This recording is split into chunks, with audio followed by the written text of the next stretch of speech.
Mr. Speaker, in Article 260, the Constitution says we must read it in a way that breathes life into it. It must make sense. And allow me to educate Senator Murkomen a bit. Mr. Speaker, there is a special reason why this bill... Why don't you wait? I'm going to educate you. Order, Senator. You cannot challenge that after you determine whether it is. You have been educated enough, yeah. For now, it's just a word. Yes. Mr.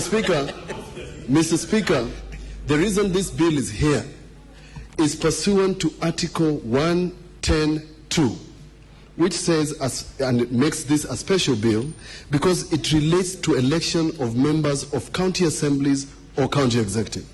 Senator Murkomen, those words that are stated in Clause 32 are words of elected members, and that is our jurisdiction. That's number one. Number two, this Senate, through myself, has published a bill on county boundaries. Those words exist in counties. Article 188. Mr. Speaker, that is our jurisdiction. But what is even worse, Mr. Speaker, is that if the National Assembly has abrogated itself and given itself a jurisdiction that does not exist and is as unconstitutional, Senator Sang and Senator Murkomen have abdicated their responsibilities as senators by voting yes to it, Mr. Speaker. What are you talking about?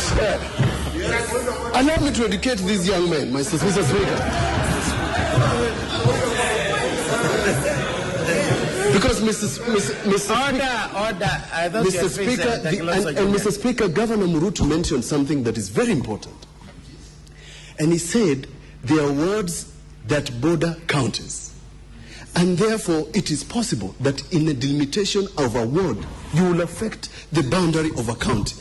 This gentleman and a good senator from Elgeyo Marakwet County needs to read this thing backwards and forwards. That's why it's a culture. And conjunctively, not selectively, Mr. Speaker, and that is the end of my education to Senator Murkomen.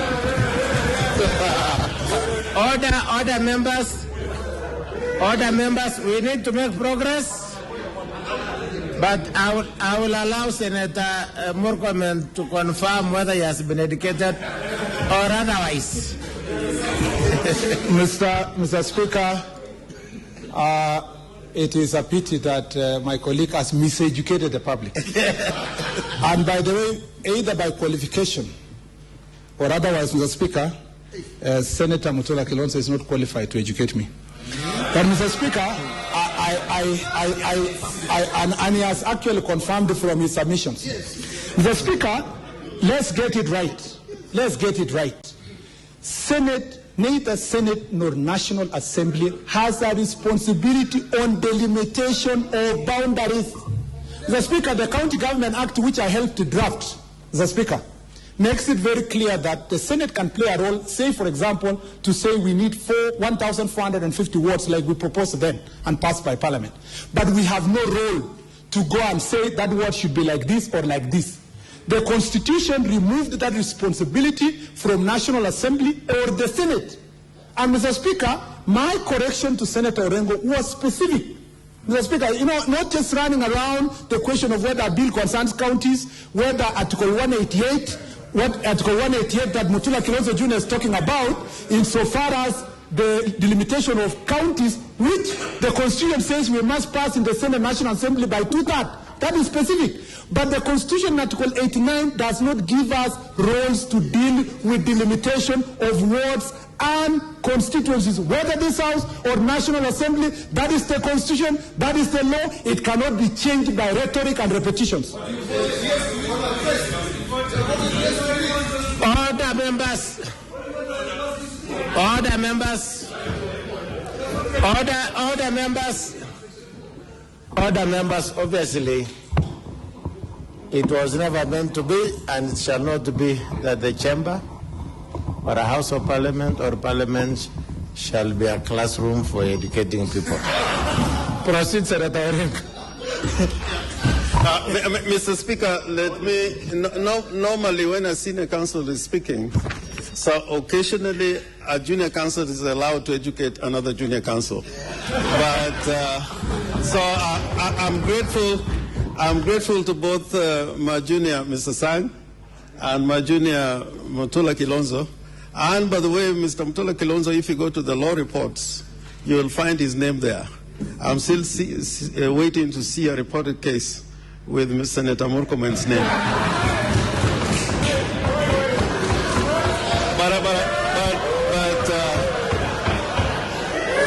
But let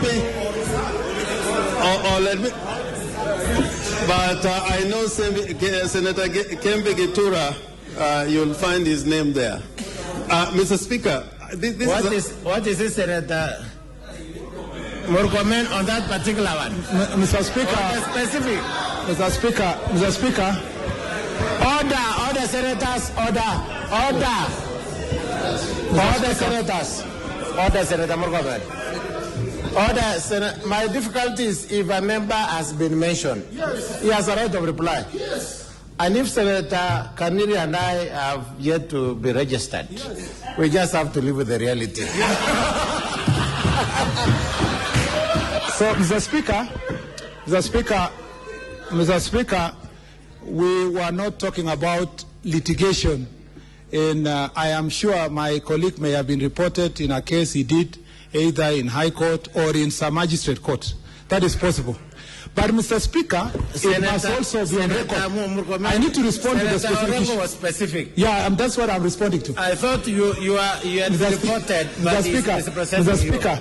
Speaker, I have been cited in refereed journals, Mr. Speaker, including books, Mr. Speaker, that speak about the role of the Senate in this republic. Mr. Speaker, when it comes to education, and I have taught in university where my colleagues took on members, including my senior counsel.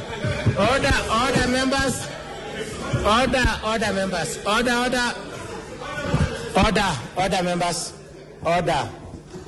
Order, Senator Bilo.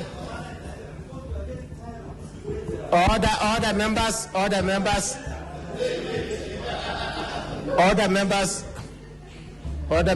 I'll direct as follows.